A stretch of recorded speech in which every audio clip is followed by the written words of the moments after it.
everybody, it's Chris, and it's first cutting hay mowing time of year. It's 2024, and last year I got the notion to put the 270 on the hay mower. I discovered it had dual speed, and my disc mower is 1000 RPM, and just the thought of running a disc mower with a gas tractor seemed novel, and I did just a little bit and made a video of it, and didn't get much because the water pump started failing on it.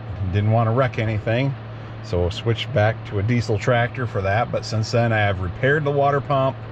Tractor is in good shape, and so we are going at it. Little history on the 270.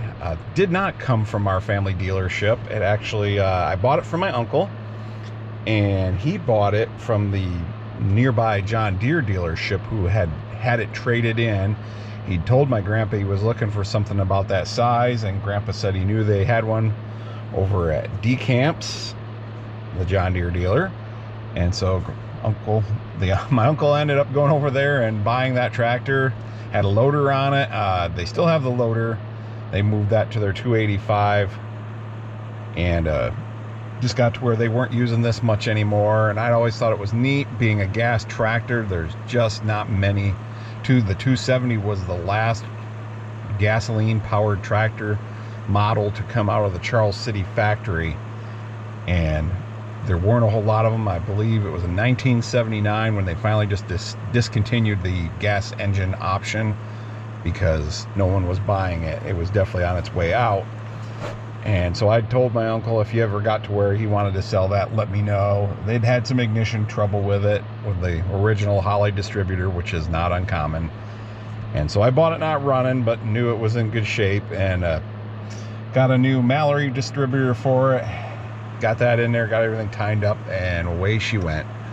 Adjusted valves and changed oil, all that good stuff. And been using it on the farm. Mostly it's my snow moving tractor. It's nice to have something decent size with a gas engine that I know is going to fire up when I need to clean those driveways out in the wintertime. People were kind of disappointed they didn't get more footage of it last year, and whether it'd have enough power. It turns out it did a nice job. I'm not moving along the fastest here because I am trying to fly into the drone and drive the tractor at the same time, so keeping the speed down. But I was running third overdrive, which I think puts me right around 5 miles an hour on that tractor when I wasn't flying the drone, and it did a very nice job.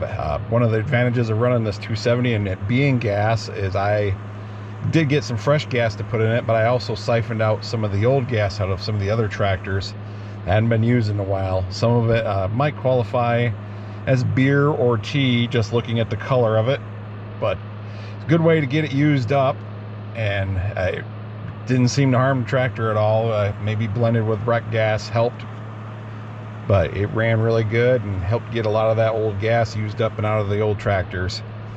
So kind of a 2-for-1 deal. Several people have asked me how well it did. It definitely used a lot more fuel than a diesel powered tractor of the same size, but it's gasoline. White and Oliver actually had some of the most fuel efficient gasoline powered tractors of the time, but comparing them to diesel is like apples and oranges. You compare them to other brands of gas powered tractors and they're quite efficient, but it's still, when you run a hay mower with somewhere around 80 horsepower diesel tractor, you notice the difference when you switch to a gasoline powered one. But it was fun to do, and I'm sure I'll switch to something else at that when it gets to second cutting. The hay mower, that's a Gehl 2360. That's one we did sell here new at the dealership. That one came in, and if you've noticed on the back side, it looks like the metal's just a little bent where the hay windrow gets formed, and that would be me. The way they shipped those was in a homemade crate on 4x4s, rough sawn lumber, and so the main machine was actually sticking up in the air. The tail, the wheels were the highest point. The drawbar was not attached. That was shipped separate, and they could get more of them on a semi that way.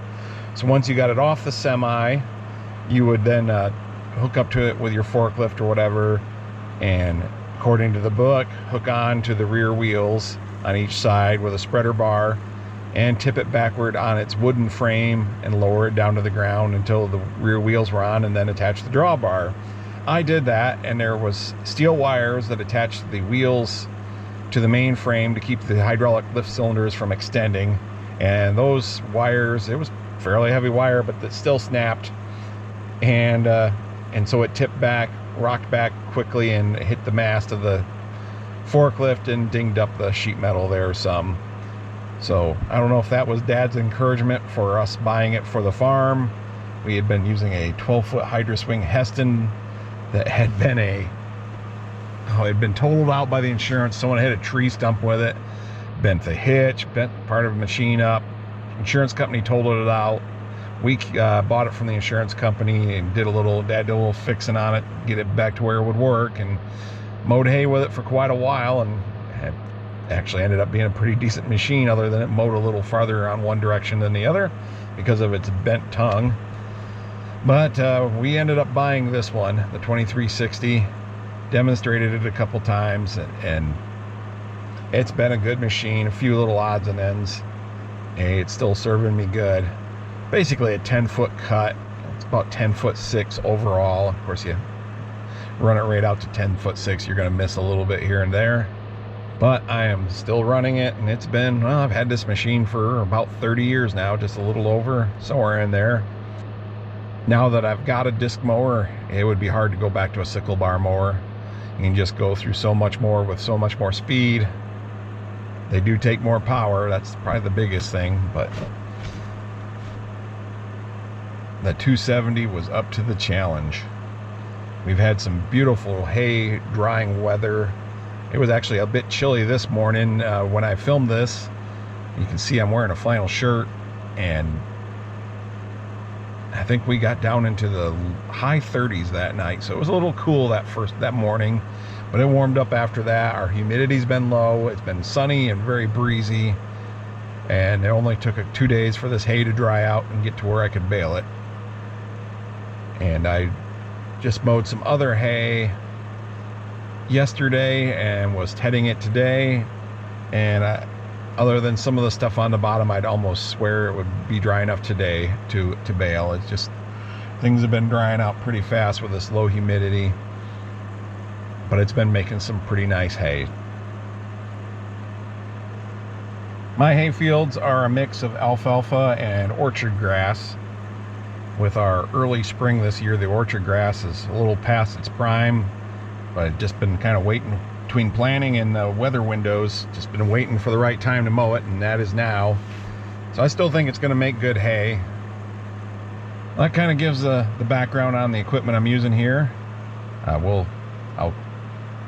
shut my yap and let you guys listen to it go a little more, give you a couple more angles, and hope you enjoy what you're seeing.